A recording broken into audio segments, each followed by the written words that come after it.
All right, hello everyone. Today we're going to be looking at the character creation on a more in-depth level. Who am I? That is the question. But the real question is, who are all of you? Who do you want to be? Now, starting off our second day, first week of early access, we will not have access to the origin characters yet. That's something they're planning for a little bit later. So for the time being, we're going to be messing around with custom characters. Now, first screen, of course, origin. We're going to be stuck on custom for a bit. Got our two genders. Over here, we have a panel with all of our stats, which I think is really nice because as you go through each one of these and start making your changes on what you want to do, it'll give you the summary of everything that you're going to be when you start the game. But first, let's take a look at backgrounds. First, we have Alkalites. You have spent your life in service to a temple, learning sacred rites and providing sacrifices to the god or gods you worship. Background features being insight proficiency and religion proficiency.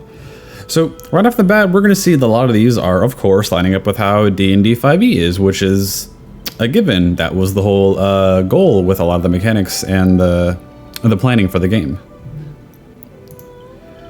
Next, for everything that's going to be available for the backgrounds, we're going to have Charlatan. It'll give us a proficiency in Deception and Sleight of Hand. Criminal, Deception proficiency and a Stealth proficiency. And I'm sure as you can see so far, everything is going to, fit the namesake pretty well. Entertainer, Acrobatics and Performance. You live to sway and subvert your audience, engaging common crowds and high society alike. Folk Hero. Now this one I ended up choosing from my ranger on the other video. You're a champion of the common people, challenging tyrants and monsters to protect the helpless. And of course, background features are going to be animal handling and survival. I kind of wish there was another background that utilized these two, because I don't think they appear in any of the other backgrounds. Guild Artisan. Your skill in a particular craft has earned you membership in a mercantile guild, offering privileges and protection while engaging in your art. And of course, we'll get insight and persuasion for that one. So if a lot of you guys really like to push for talking more than the gameplay, because I know a number of y'all live for that, you'll be the ones to choose bards and max out your charisma and all that jazz. This would be the option for you. Noble. You were raised in a family among the social elite, accustomed to power and privilege, with a history proficiency and a persuasion proficiency. And then Hermit. You were once sworn to seclusion and continue to prefer solitude over the chaos of society. Medicine proficiency and religion proficiency. So that'll be good for our clerics.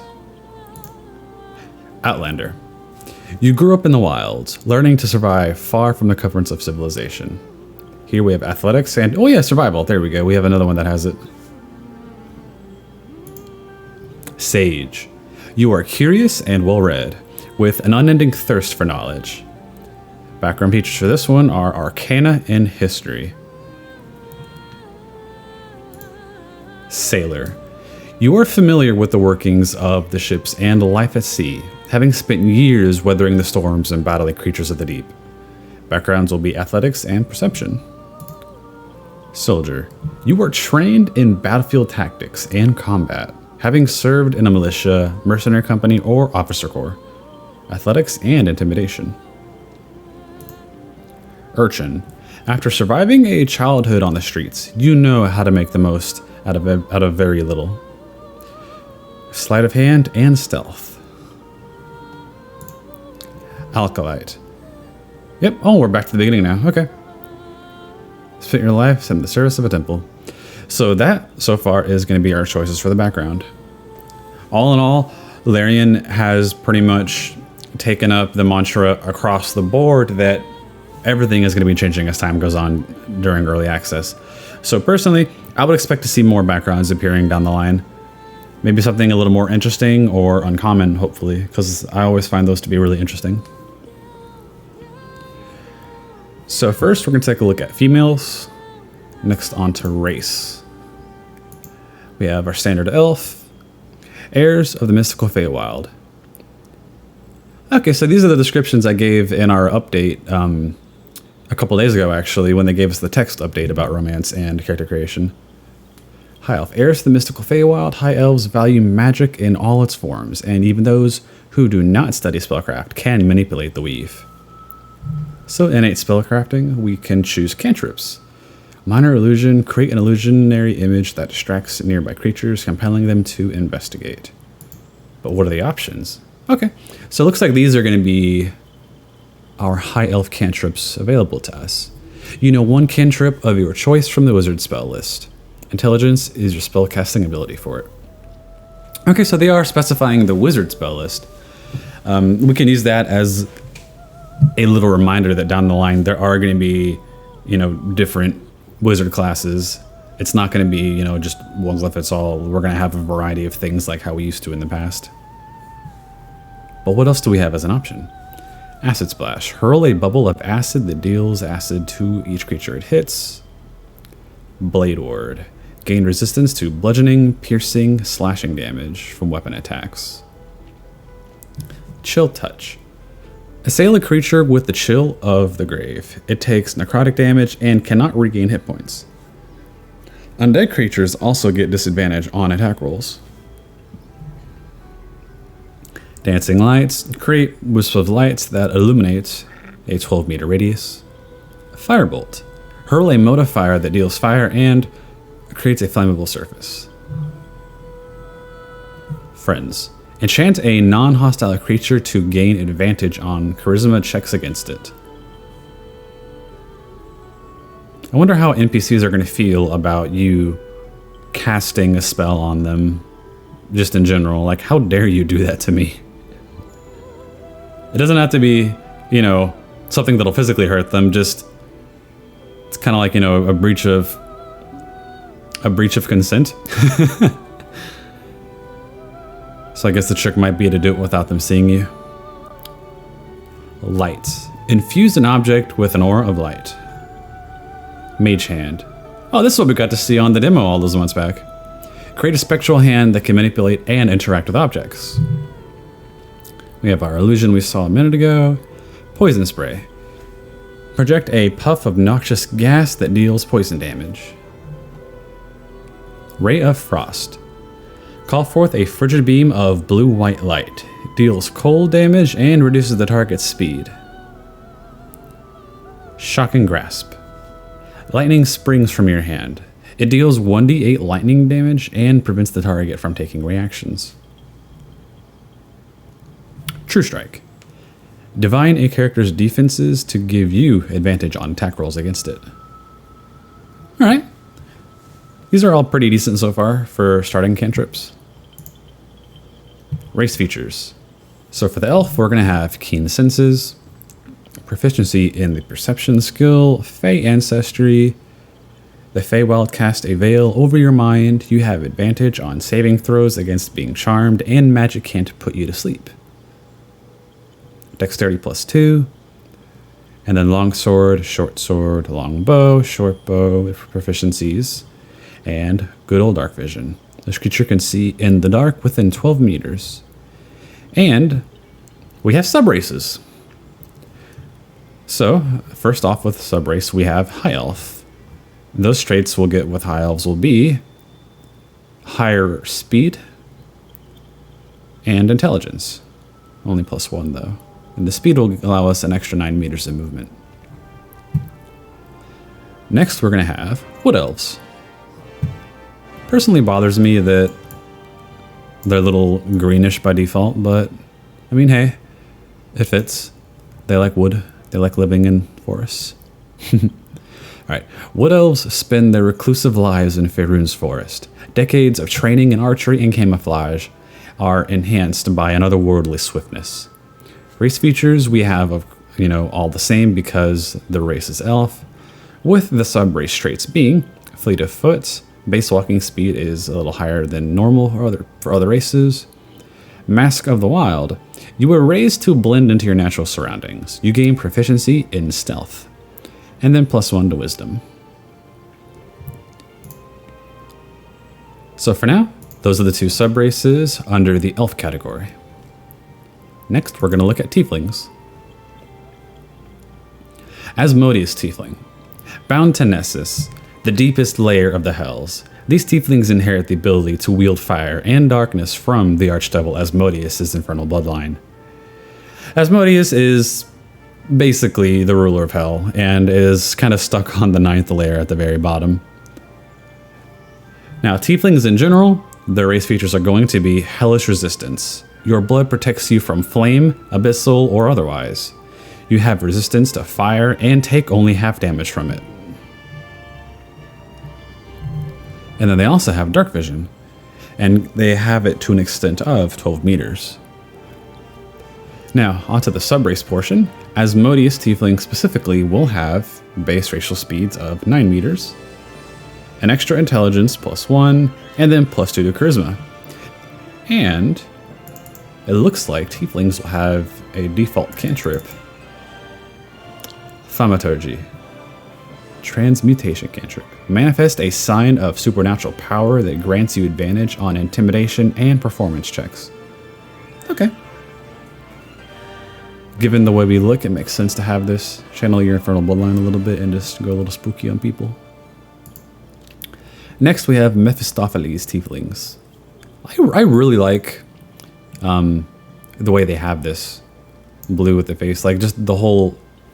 So in general, you're gonna imagine they're gonna have a likeness to the bloodline that they represent. And I don't know, just Mephistopheles, I kind of think I like him, like this one the most of the 3 subraces for tieflings. Okay, descended from the archdevil Mephistopheles, these tieflings are gifted with a particular affinity for arcane magic. Of course, as we all know, blue equals mage, so arcane magic. Race features are of course the same, and now subrace traits for the Mephistopheles tieflings will be base racial speed, still 9 meters, intelligence +1, and then charisma +2. Now, these are not different. Interesting. I wonder if they have plans to adjust these down the line. Zariel Tiefling. Tieflings from Zariel's bloodline are empowered with martial strength and can channel searing flame to punish their enemies. Same race features with... Aha!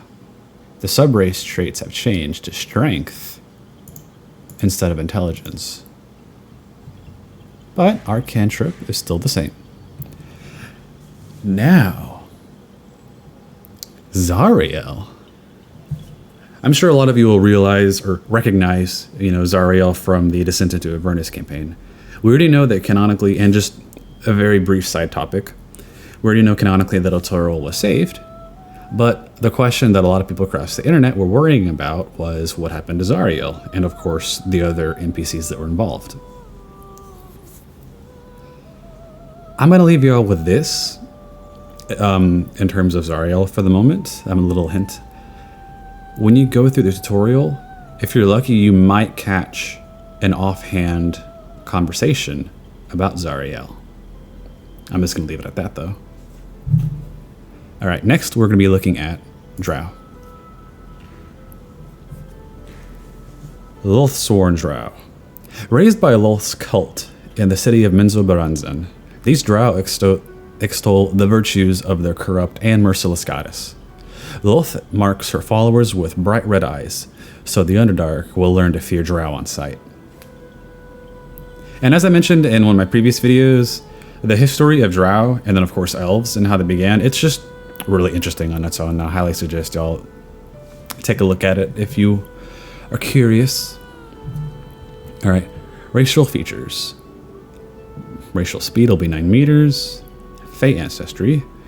Of course, no charms, etc. We saw that on the elf. +2 to dexterity, +1 to charisma. And then our proficiencies are rapier, short sword, hand crossbow, and then superior dark vision, which of course makes sense. I mean, they live in the Underdark. So the dark vision is, 24 meters. That'll be nice. And then they'll have the default racial for doing dancing lights. I wonder if they'll give more racial cantrips later on down the line, because if I remember correctly, Drows used to be able to create a zone of darkness, or at the very least a small minor zone of darkness. I may be thinking of 3rd edition though, I can't recall, it's been a bit. Next in the subrace, we have the Seldarine Drow. Drow are the result of an ancient schism between the elven deities Corlin Letharian and Lolth. The latter's treachery drove the Drow into the Underdark, where they splintered into warring factions. Seldarine Drow can be found seeking allies from all over Faerun, aiming to settle their conflict with Lolth and each other by any means necessary. Base racial speed is 9 still, so it looks like 9 is going to be pretty basic across the board for most of these races. Of course, we have Fey ancestry still, plus suited dexterity, 1 charisma, rapier, short sword, hand crossbow, superior dark vision. There is no difference at the moment. Okay. Hopefully there's going to be more distinction down the line, because at the moment it's just flavor, which it wouldn't really make too much sense to have other subraces like we see with the elves and the tieflings to have a few different things change, but the Drow don't have any change between the two. Unless they do a plan to have heavy story implementation between the two choices, which in my mind that could balance out not having different racial features between the two. But we'll leave that for a later day. Human. The most common face to see in Faerun. Humans are known for their tenacity, creativity, and endless capacity for growth. Race features. Of course, we have our base speed of 9 still, and humans doing as humans do. +1 to everything. Pretty basic, but also pretty balanced. It's nice to have +1 to everything extra. Githyanki. Githyanki are peerless warriors from the astral plane, known for their legendary silver blades and red dragon mounts. They seek the total destruction of mind flayers, whose ancient empire enslaved the Githyanki for millennia. Racial speed is 9 meters still, intelligence +1, strength +2, and then our proficiencies are light armor, medium armor, short sword, long sword, great sword. It's a very melee heavy race, with a racial cantrip of the Githyanki Psionic Mage Hand, which, although they named it differently, it's still Mage Hand. Dwarf. Goldorf. Gold Dwarves are known for their confidence and keen intuition, the culture of their deep kingdom values, family, ritual, and fine craftsmanship. I always thought it was odd to have just the word ritual in the middle of this, because I mean that, you know, context matters, and I'm wondering, like, what would this pertain to ritual-wise? But it's possible that could just be my lacking of knowledge for their race in general. Racial features for dwarfs in general are going to be dwarven resilience. You have advantage on saving throws against poison, and you have resistances against poison damage. Constitution +2, and then our proficiencies are battle axe, hand axe, light hammer, war hammer, and then of course dark vision going up to 12 meters. For Gold Dwarf specifically, our subrace traits will be Dwarven Toughness. Your hit point maximum increases by 1, and it increases by 1 again every time you gain a level. Base racial speed, 7.5. Alright, makes sense. Gonna be a little shorter, a little closer to the ground than most, so it makes sense to have a slightly shorter run speed. And then +1 to wisdom. As always, I've always kind of enjoyed the fact that dwarves across games, across fantasy in general, are always suited to tanking. I don't know. I just kind of like that about them. I mean, just Tolkien and, you know, other games really I grew with fondness for dwarves. I'll say that. Shield Dwarf. Shield Dwarves survived a long fall from grace, surrendering many of their ancient kingdoms in wars with goblins and orcs. These losses have led to a cynical mindset, yet Shield Dwarves will endure anything to restore their ancestral homelands. I feel for them. That's a fairly tragic backstory that anyone can enjoy. Racial features, of course, we have are the same, and base race speed is still the same, and then +2 to strength with, light armor and medium armor proficiency. Alright. So the difference here will be one is hardier, but one can have better armor proficiencies. Okay. Half-Elf. A touch of the Feywild remains in Half-Elves with this bloodline, and even those untrained in magic possess a hint of wild power. Now it looks like as before, we can take a choice of our High Elf cantrips. The choices themselves have not changed. This is interesting.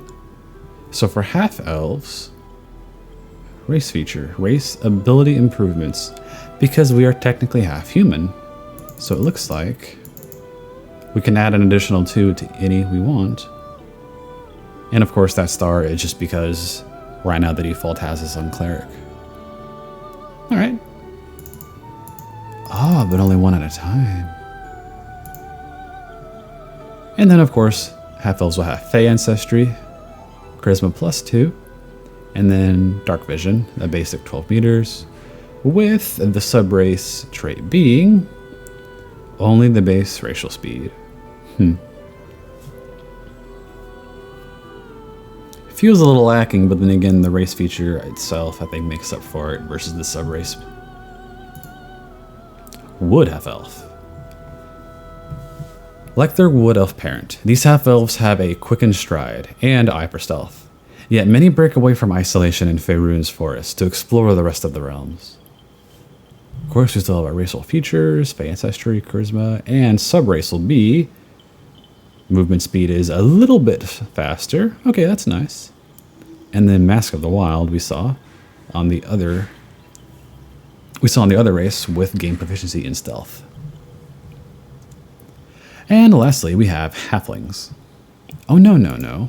I was too hasty there. Drow Half-Elves. Most half-drow result from liaisons between Seldarine drow and surfacers. While half-drow inherit a few magical gifts, they aren't usually raised in the Underdark. Of course, all of our racial features are the same, with our subrace traits being movement speed of 9 and the dancing lights.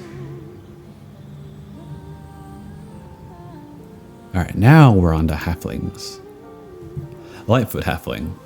Lightfoot Halflings are stealthy but social, traveling all over Faerun to make names for themselves. Their racial features in general will be lucky. When you roll a 1 for an attack roll, ability check, or saving throw, you can re-roll the die and must use the new roll. Dexterity +2. Subrace trait for Lightfoot will be naturally stealthy, and that speaks for itself. Proficiency in stealth checks.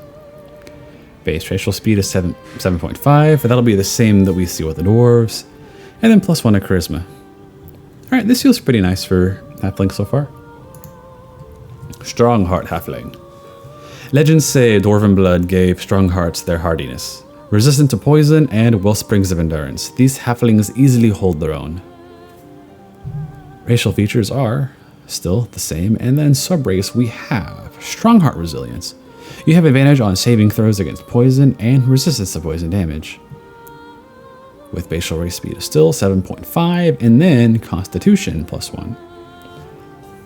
I always thought it was really interesting that this was a choice. Like, I like this as Halflings. Like, in general, you kind of always expect Halflings on the outside. You expect them to be squishy or, vulnerable in some way versus, a big hulking orc. So I like that this is an option.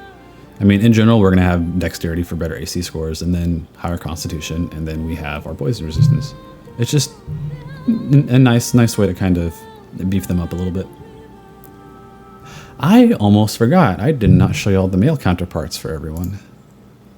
So we'll take a few seconds to scroll through that. We have our halflings, strong heart, light foot. Half-elves, we have high half-elf. Wood half-elf. Drow half-elf. Now, dwarf. Goldorf. And shield dwarf. Githyanki. Human. We have Drow, a little sworn, and Larian. Tiefling, Asmodeus, Mephistopheles, and Zariel. And now we have half the high elf, wood elf, and that is it for the races so far. Now, origin is done, race is done, appearance. Now, things aren't going to be as detail-oriented as we might see in some other games. You can't go in there and just do things to your face.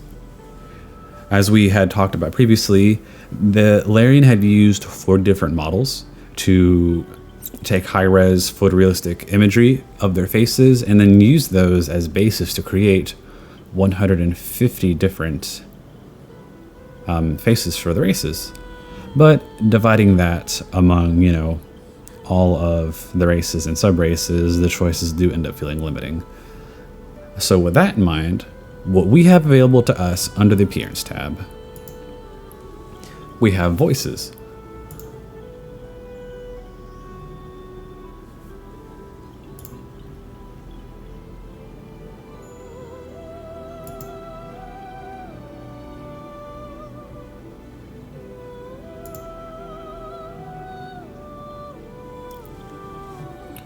Now, so far we're only going to have 4 voice options to choose from.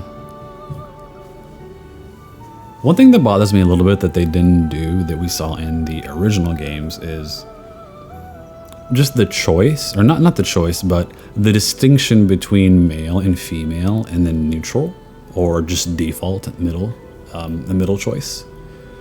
So it'd be nice to have that. Moreover, more choices in general.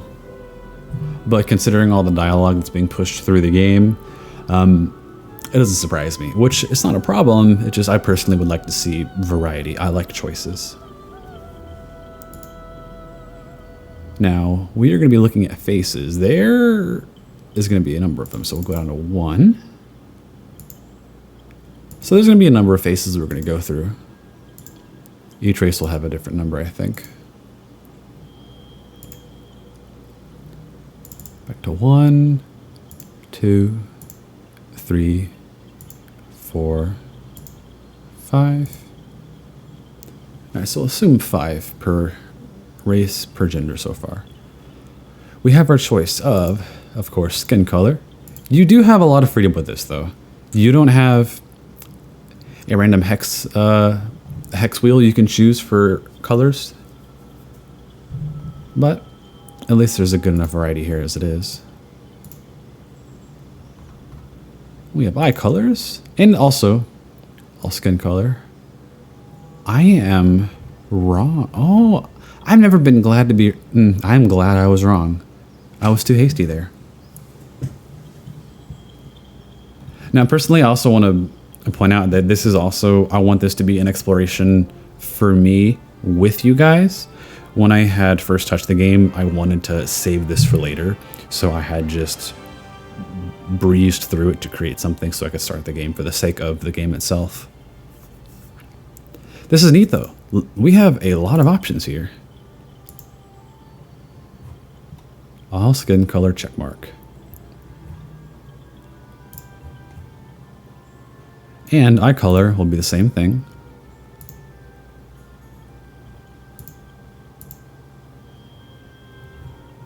Hairstyles. Let's go down to...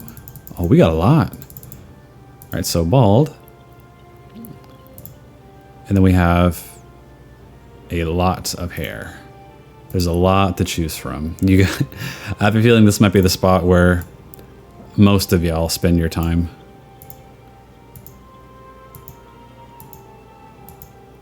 Let's go through a couple just for the female real quick.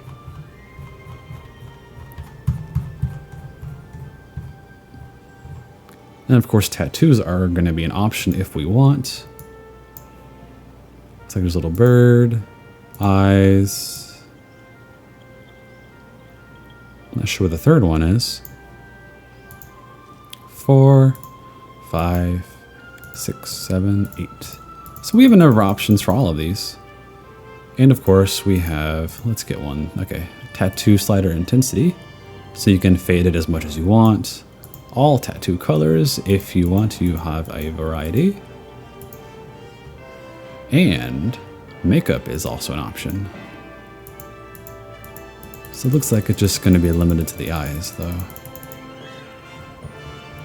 With of course a similar slider for intensity and color choice. Which it looks like there isn't any extra with this button down here. We turn that off and see if there's a difference. There is not, alright.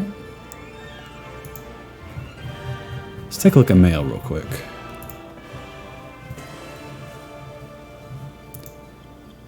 Of course, we have a number of heads. All of our skin colors. So I guess these choices for skin colors are going to be here regardless. Eye colors, hair colors, tattoos. So it looks like a few things are standardized. And I recognize this actually.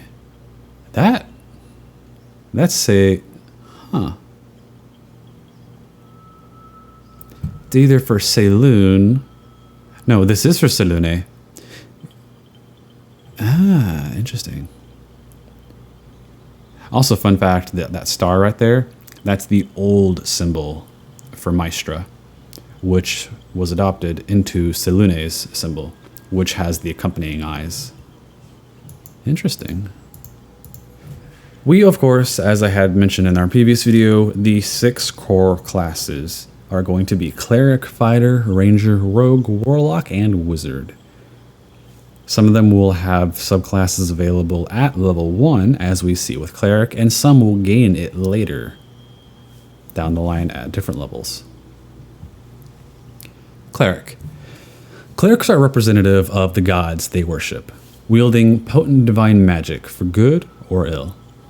Our available subclasses will be Life Domain, Light Domain, and Trickery Domain. Life Domain. The Life Domain is an aspect of many good deities, offering spells that protect and restore the mind, body, and soul. Light Domain. The Light Domain is offered by deities of justice, majesty, and primordial flame, providing spells that dispel darkness and harm the undead. Trickery Domain. A domain shared by wicked, chaotic, and mischievous deities alike. Those who channel trickery specialize in deception and illusion magic. And one thing I have been very excited about, which I have always kind of clung to the idea, just enjoying the idea of it, always hoping for it to be there regardless if it's being used or not, is being able to have a slider to choose our deity. And just gonna say off the bat, we have a good number of choices. First off, we have Selune. The Lady of Silver provides over the moon, stars, and navigation. Her power over the heavens is constantly challenged by her sister Shar, who seeks to plunge the world into eternal shadow. Now, I think it's really interesting that this is the first deity that appears by default for the Cleric, because as some of y'all know, I have kind of a mega theory about how the overall plot of the whole game is going to be about the Dead Three being entangled with Shar and Selune. But not much is known yet, so that's something we can mess with down the line. Next on this list is Shar, of course. As the greater deity of darkness, Shar is feared for her power over the night, secrets, and loss. She is locked in eternal conflict with her twin sister Selune, goddess of the moon. I highly recommend you guys take a look at the lore behind these two sisters. It's really interesting stuff. Not to mention, it's also the beginning, so to speak.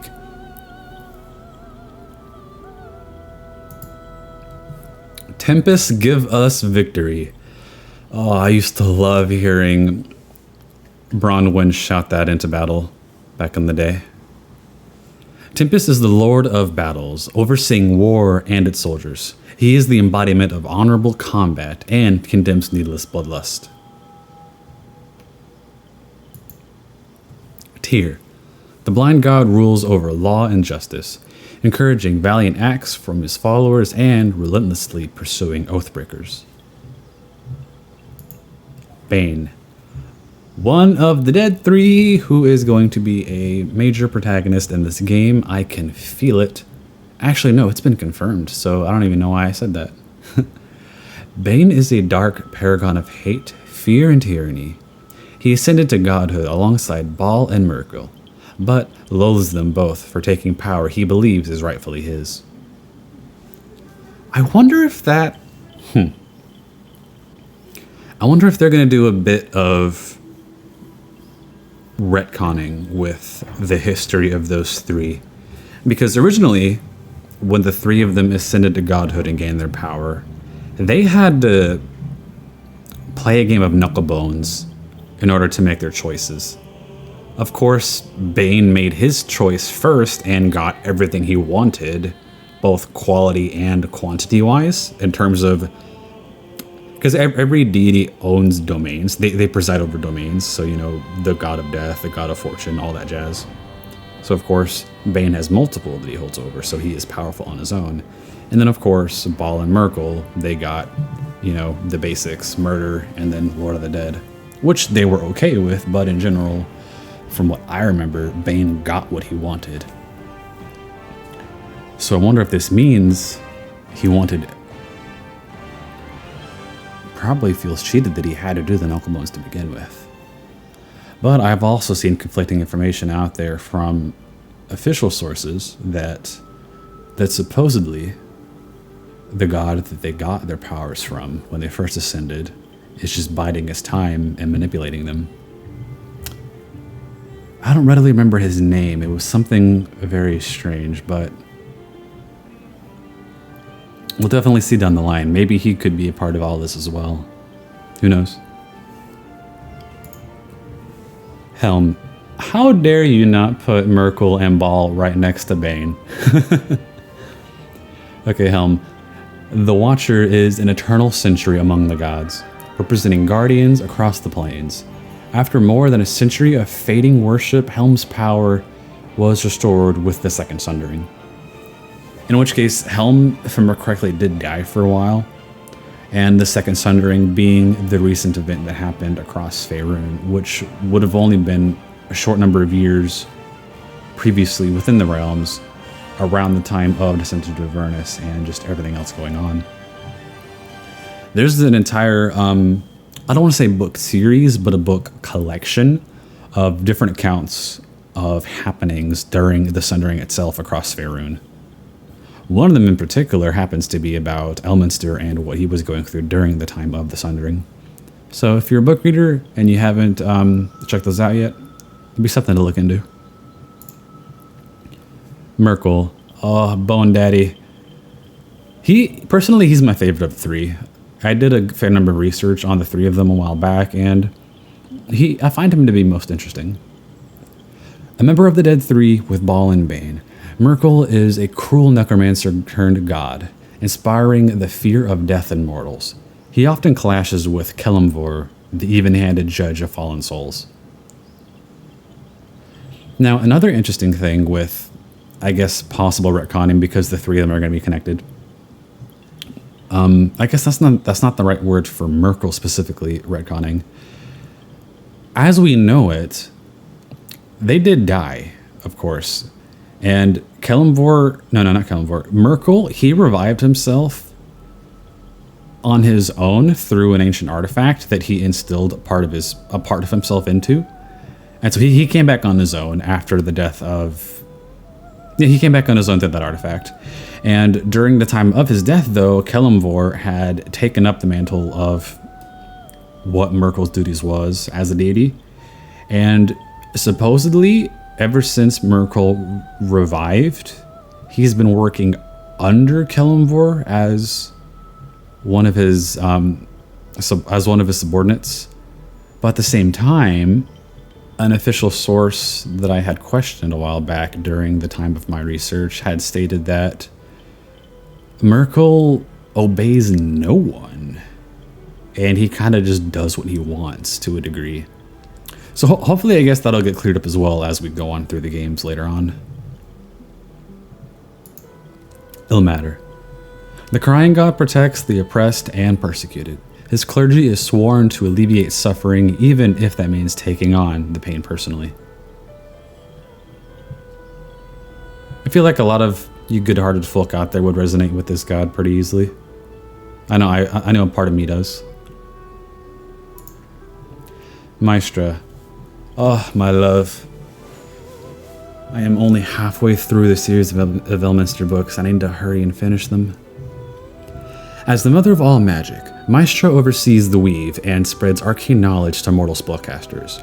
Her clerics preserve ancient lore and protect bastions of magical energy. She is also one of the most interesting goddesses in all of the Pantheon, and is actually tied to Shar and Selûne. At the core of it all, she actually is, in a way, the offspring of the two of them. Long story short, one of their ancient fights between Selûne and Shar back in the day,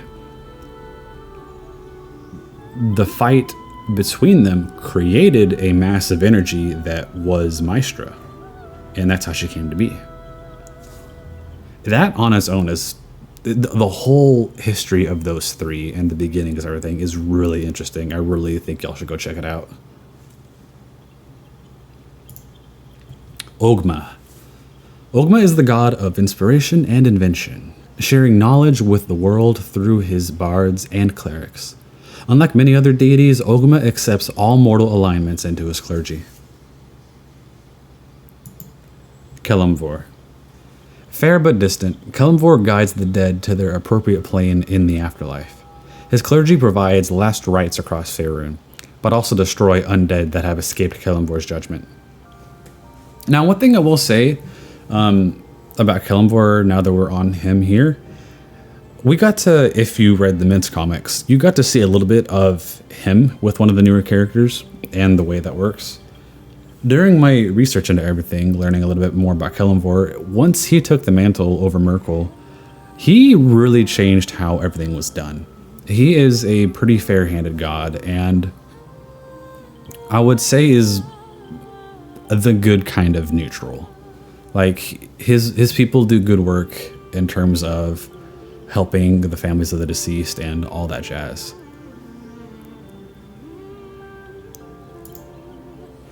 And Ball, the man that we all know and love. Now, not a lot of people I've noticed were aware of the Murder in Baldur's Gate campaign setting for D&D, but did love and play the original games. So y'all are aware of him, but you're not aware of the updates that happened in that campaign. I won't tell you the whole campaign story, but what I will say is the result of that campaign showed us that Baal was resurrected and currently is existing in a very weakened state to where he can only subtly influence certain evil people. But let's see what this little bit has to say about him. Baal is the notorious god of murder, reborn after each of his descendants were viciously slain. He has a tenuous alliance with Merkel and Bane, the three having attained divinity in a bargain with the fallen god Jergal. That's the god I was trying to think of earlier, Jergal. So he is technically not gone, Jergal. He's still hanging around. The real question is, what has he been doing? He's kind of been, to my knowledge, out of the game for a while. So with everything involved, it is possible he might make a resurgence within this game. But the last little tidbit to add about the Dead 3, Ball was canonically a subordinate specifically to Bane.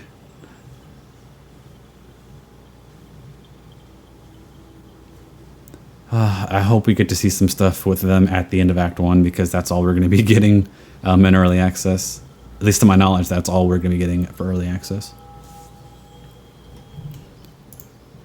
Moradin.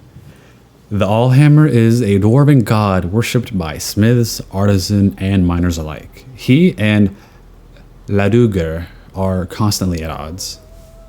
Alright. I love that name, Moradin. Coralin Larethian. Oh! Am I dyslexic? Larethian. Huh. I've been saying his name wrong all this time. Forgive me, Coralin, I am sorry. Creator of the elves, Coralin Larethian oversees the elven pantheon as a whole, providing blessings to those who study art, magic, and nature.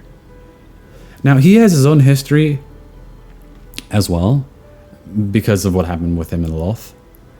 And as it is, he is one of the oldest and greatest deities currently hanging around. But I will leave it at that. Garl Glittergold. The Watchful Protector is the king of gnomish gods, a deity of humor, gem cutting, protection, and trickery. Yondala. As the mother of the Halfling pantheon, Yondala is known for her kindness and open mind, encouraging her followers to protect the home, hearth, and nature. Loth. Another favorite of the greater pantheon and a much filled history. The much rivaled matriarch of the Drow pantheon, Loth holds sway over spiders, the Underdark, and the infernal creatures of the Demon Web's pits. Her primary goal is to corrupt all Drow, transforming them into heartless cultists. All you gotta know about Loth in general is she is a mean, evil lady, but also has her own interesting history between all the Seldarine and the Elven pantheon. So I would also advise you to look into her history. Lae'zel. The Exile is the tyrannical patron of the Duergar. His clerics are the unquestioned rulers of Duergar society, enforcing cold and callous behavior among his worshippers. And for those of you who don't readily know, Duergar are basically dark dwarves that dwell in the Underdark. Although that description may not do them justice, I personally haven't looked into their lore. Vlaakith. The Lich Queen is the sole respected leader of the Githyanki. She encourages their worship and unquestioning devotion, essentially acting as a deity. Now, from what I had seen previously, Lae'zel is going to be having some dialogue about Vlaakith here and there. So it's just something to keep an eye out for when you're playing. Elistre. Elistre is the goddess of good aligned Drow, beauty, song, and freedom. The Dark Maiden desires balance between all races and struggles against her mother Lolth's corrupt aims. Now, this is a classic example of the good child being born into an awful family, but still trying to, kind of get along and do what's right and helping people. I suggest looking into her as well, just for the sake of learning who she is and her uniqueness among her family within the Dark Seldarine.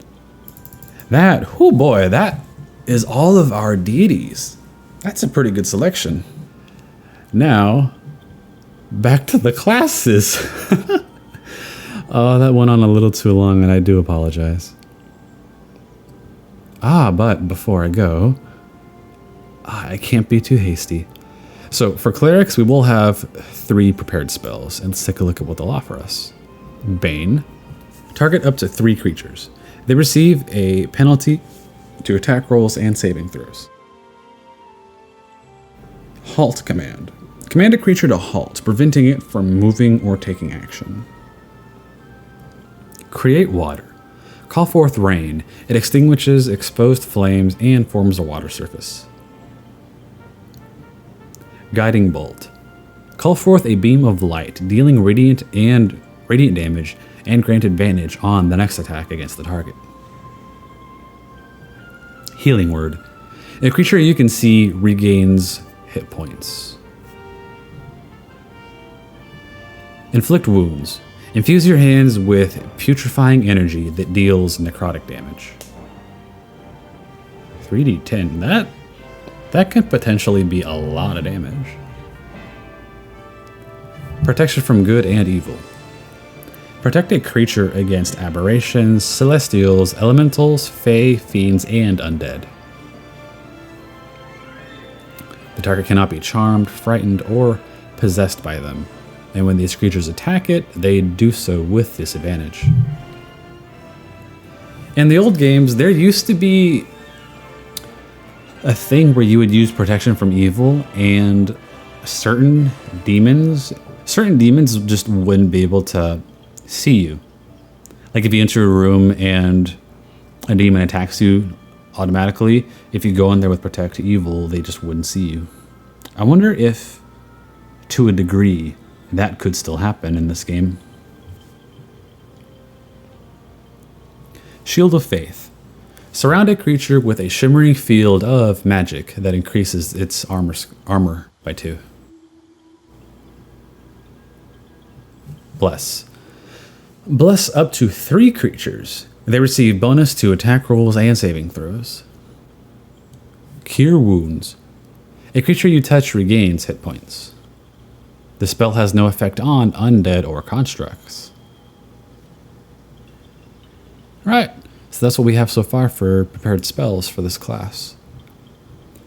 And of course, maximum hit points per level, 9, with our class features being we can do spells, wisdom saving throws, charisma saving throws, light, medium armor proficiencies, shield, and simple weapon proficiencies. Of course, our skill selections are going to be here. Subclass features with our domain spells. So each domain will give us different things. First, we're going to be looking at is trickery. Can I click? I can. All right. Subclass domain spells with trickery are going to be charm person. Magically charm a humanoid that you can see. Disguise self. Magically change all aspects of your appearance. Actions. Blessings of the trickster. Grant another creature advantage on stealth checks. And of course, spells for bless and cure wounds. Now back to the life domain. Let's see if we have a difference. We do. Heavy armor proficiency, discipline of life, which is your devotion empowers your healing spells. When casting a healing spell, the target regains additional hit points equal to 2 plus the spell's level. And of course, our domain spells are still, Bless and Cure Wounds. And then now for the light domain. And our differences are Warding Flare. Shield yourself with Divine Light. Use your reaction to impose disadvantage on an attacker, potentially causing their attack to miss. And then of course domain spells. Ooh, now we have some differences. Burning Hands. Fire shoots from your outstretched fingers. It ignites anything flammable and deals fire damage. Fairy Fire. Encase multiple targets in colorful light. The targets turn invisible, and attack rolls against the targets have advantage.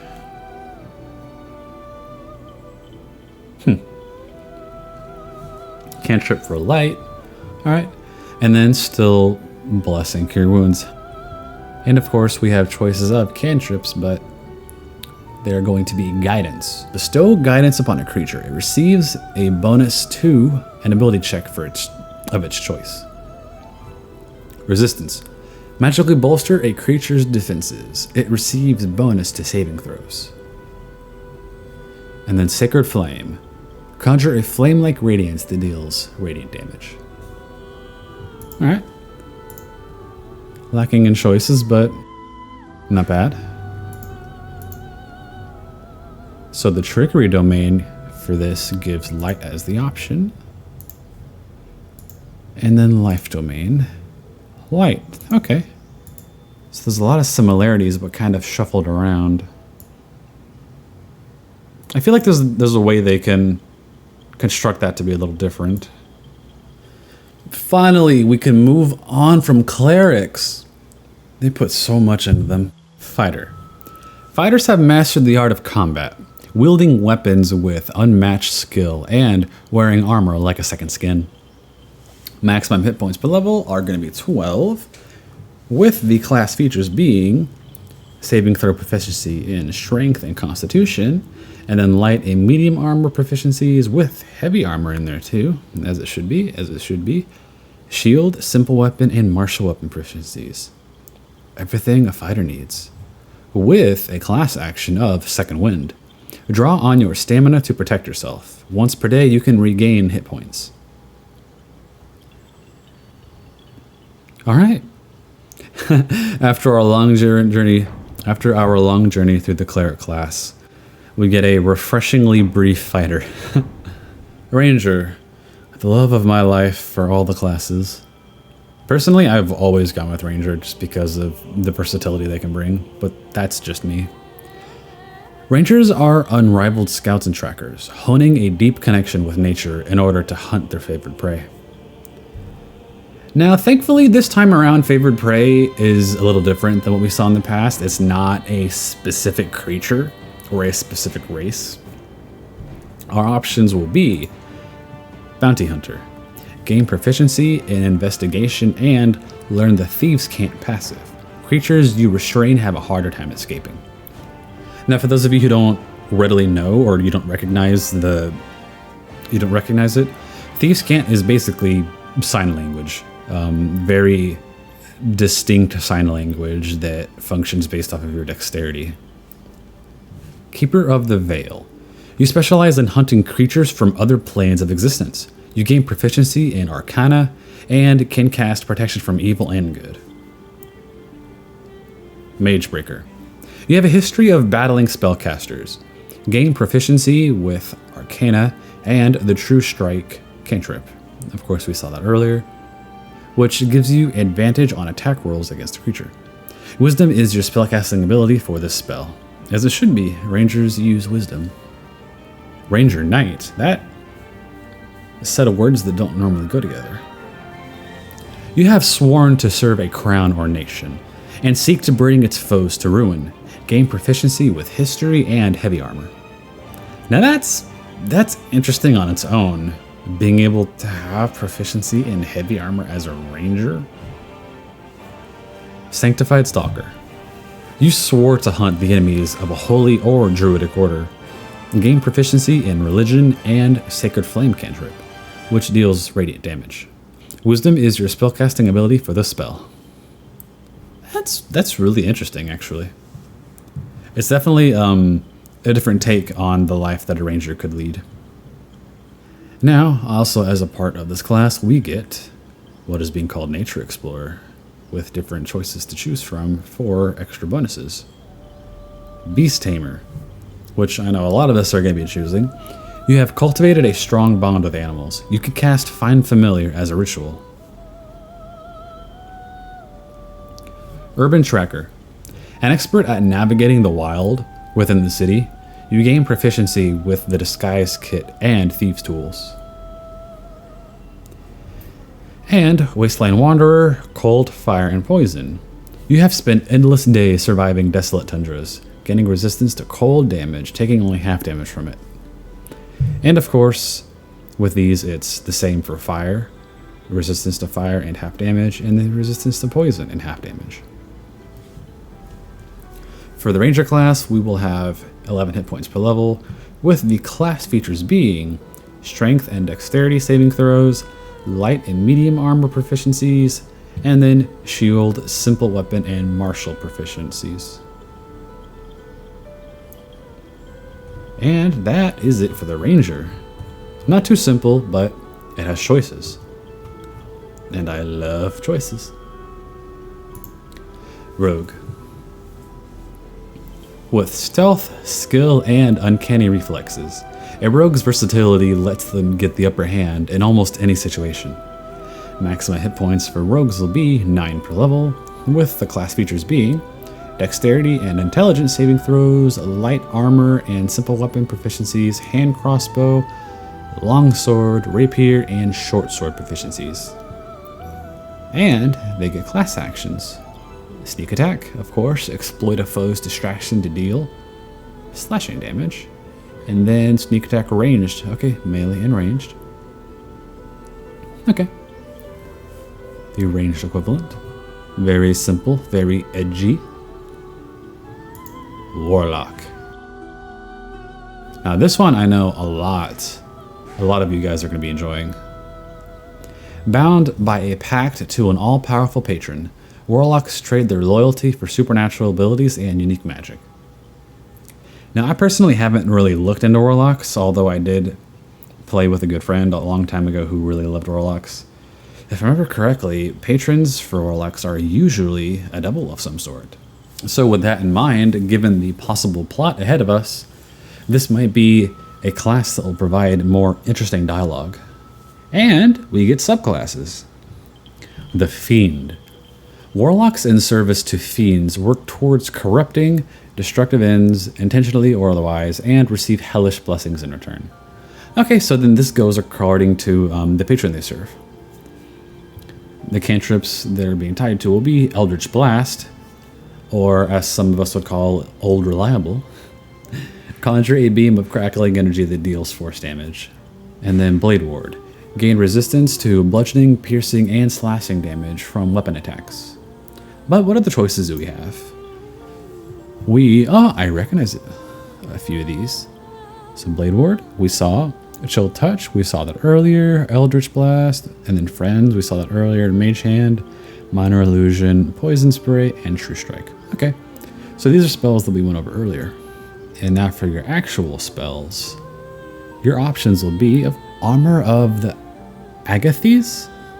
Agathias? Agathias? A spectral frost covers you.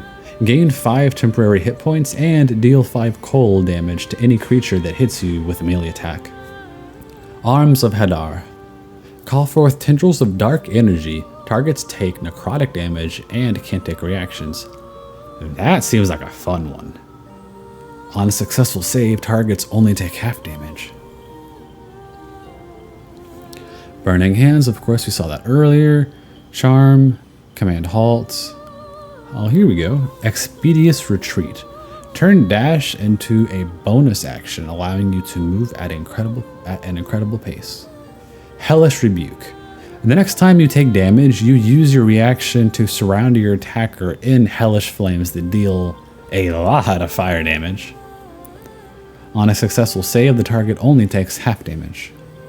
Hex. Curse a creature to deal an additional necrotic damage whenever you hit it with an attack. The creature also has disadvantage on ability checks for one ability of your choosing. And then of course we saw Protection, and then Witch Bolt. Call forth a beam of crackling purple energy. Deals 1d12 lightning damage and links you to the target through an arc of lightning.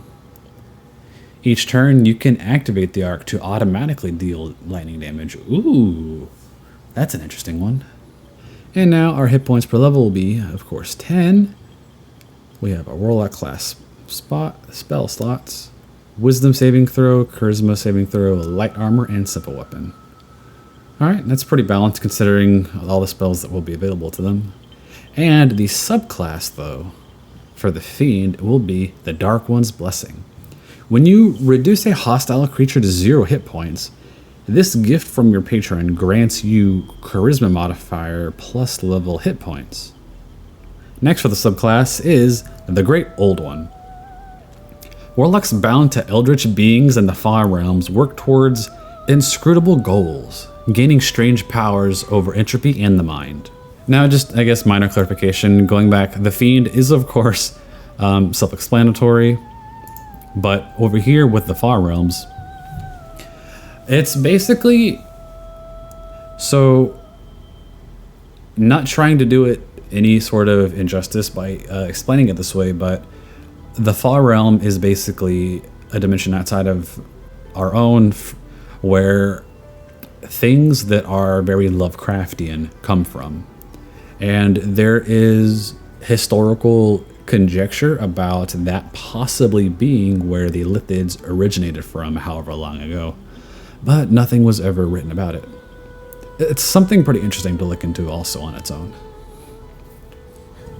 Now let's see if y'all have different cantrips. You do not, so that of course is a part of the class, but your spells look different. Now what's different in this lineup will be Dissonant Whispers. Inflicts Frightened. Whisper a discordant melody to a creature. It takes psychic damage and becomes frightened. On a successful save, the creature only takes half damage. And then, of course, we saw all of these, with the new one being Tasha's Hideous Laughter. Inflict a creature with fits of laughter, leaving it prone and incapacitated. At the end of its turn, or when it takes damage, the creature can try to shake off the effect. Prerequisite, the creature needs to have an intelligence score of 5 or more. Of course, all of these are still the same, and then we're going to subclasses. Okay, so Warlocks will only have Fiend and Great Old Ones to choose from. And you get different little logos. I think these are really neat for all of the classes. And last, but certainly not least for our classes, the Wizard. Wizards master the arcane by specializing in individual schools of magic, combining ancient spells with modern research. Alright, what cantrips do you have available to you? Acid Splash, we saw that earlier.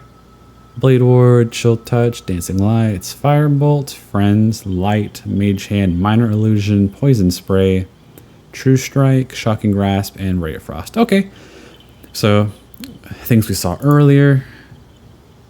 Now your actual spells, I see some new ones in there we haven't seen so far. Let's see. Burning Hands, we saw Charm Person. Color Spray, I was wondering when you would show up. Create a dazzling array of flashing colored lights that blinds creatures up to a combined 33 hit points. Of course, Disguise Self, Retreat, False Life. Bolster yourself with a necromantic facsimile of life to grant 5 temporary hit points. Featherfall.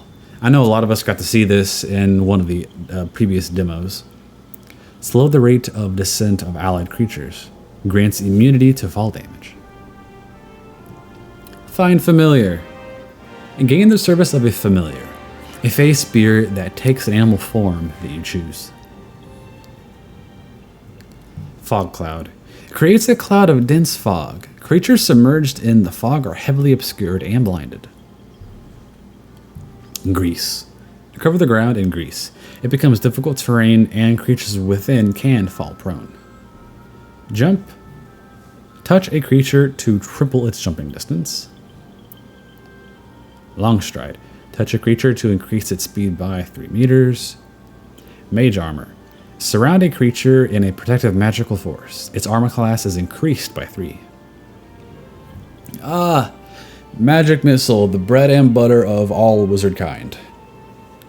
Creates 3 darts of magical force, each dealing force damage to its target.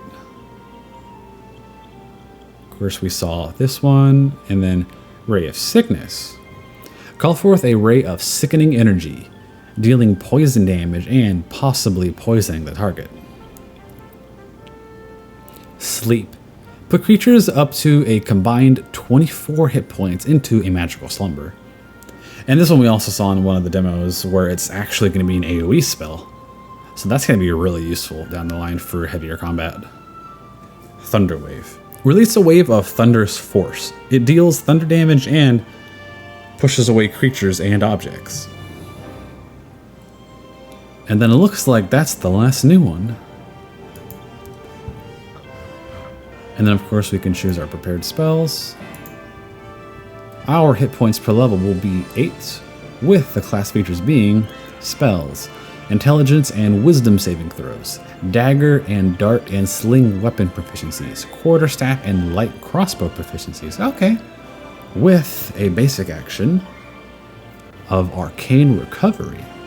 Once per day out of combat, replenish expended spell slots, which allow you to cast spells. Okay, so this will be,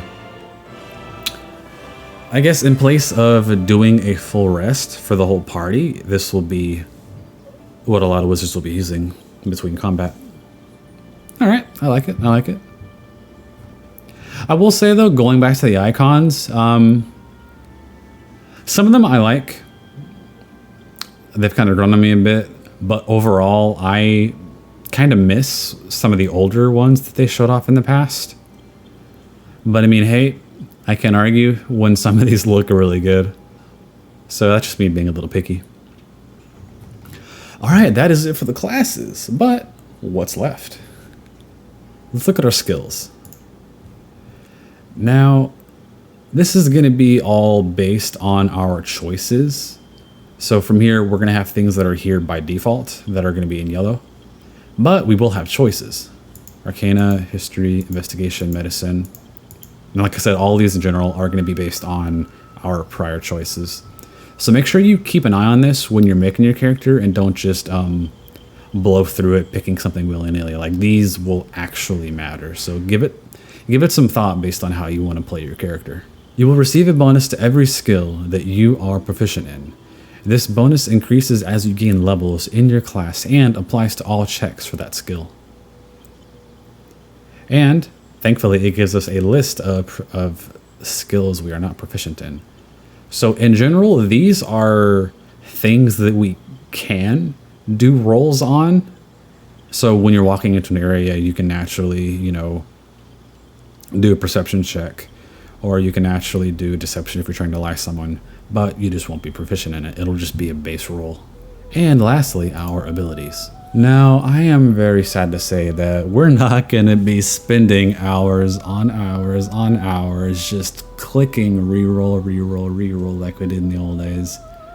I know it's maddening, but it's basically gambling. You're not going to leave until you get what you want. And then when you finally do get it, but because you're clicking so quickly for so long, you click again by accident and you just lose it all together. You just feel that pain of just, We are not going to have that experience in Baldur's Gate 3.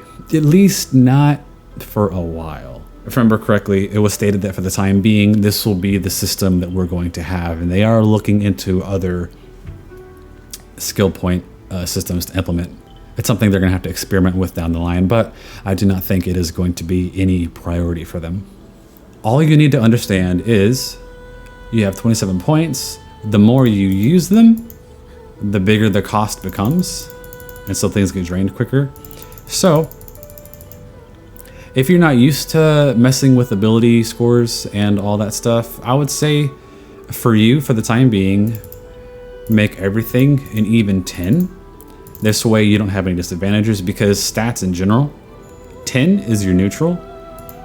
Every time you get too far away, you'll take disadvantage, but if you go above it, you can gain advantages. So it's something to keep in mind on. If you want to be really risky, you can take stats out of something that you really don't care about and suffer that negative to allow you to put it somewhere else. But personally, I wouldn't recommend it unless you know what you're doing and are trying to do something very specific. So in general, strength, as we all know, is strength. Strength influences your chance to land a hit and your damage with strength-based weapons. It affects the distance you can jump and the weight you can carry. Dexterity. Dexterity influences your chance to land a hit and your damage with dexterity-based weapons. It also influences your chance of going first in combat and the enemy's chance of hitting you. So the higher dexterity you have, you will also get better armor class from it. Constitution. Constitution influences your maximum number of hit points, the amount of damage you can take. Pretty simple. Intelligence. Wizards use intelligence as their spellcasting ability, the likelihood a spell will land. Now, in general, whatever class you choose, when you finally do get to the ability points, a star will be over what your class's primary ability stat is going to be. So, if you don't know too well what you're doing, just keep a lookout for this and just give that your attention. Wisdom. Druids, rangers, and clerics use wisdom as their spellcasting ability. The likelihood spells will land. And charisma. Bards, paladins, sorcerers, and warlocks use charisma as their spellcasting ability. The likelihood spells will land. They wrote in there bards, paladins, sorcerers. Remember, they're coming. Not yet, but they're coming. We will have more classes as time goes on. And that is it, everyone. So, without further ado, this, everyone, has been a mega video on the character creation we have so far for the first week of early access. In case you haven't gotten your hands on the game yet, if you're waiting to see what's out there before making your decision, you're just on the fence, I hope this can kind of help as long as it has been. This is what we have so far. It is known that down the line we're going to have a lot more options to choose from. We will have our origin characters, we're going to have more backgrounds, of course more races will be populated into here, more sub-races will be coming into here, and there's always the possibility for traits to have minor adjustments. Appearance, I personally don't think we're going to get too much more out of this. I mean, I would love it if we could. I would say at most we might get more voice options with minor UI changes. And as I mentioned earlier, we will also be getting more classes, so be on the lookout for that. And that is definitely it, everyone. Oh, it was tough to get through this hour, but I'm glad I did. Y'all deserve to see everything. Until next time, if you enjoyed my tiny little channel, please, please, please hit the sub button and follow me on this journey as we find our way back to the city of Baldur's Gate 3. Back to the city of Baldur's Gate. It was a lot of fun. I hope you guys enjoyed it. Until then, stay safe out there.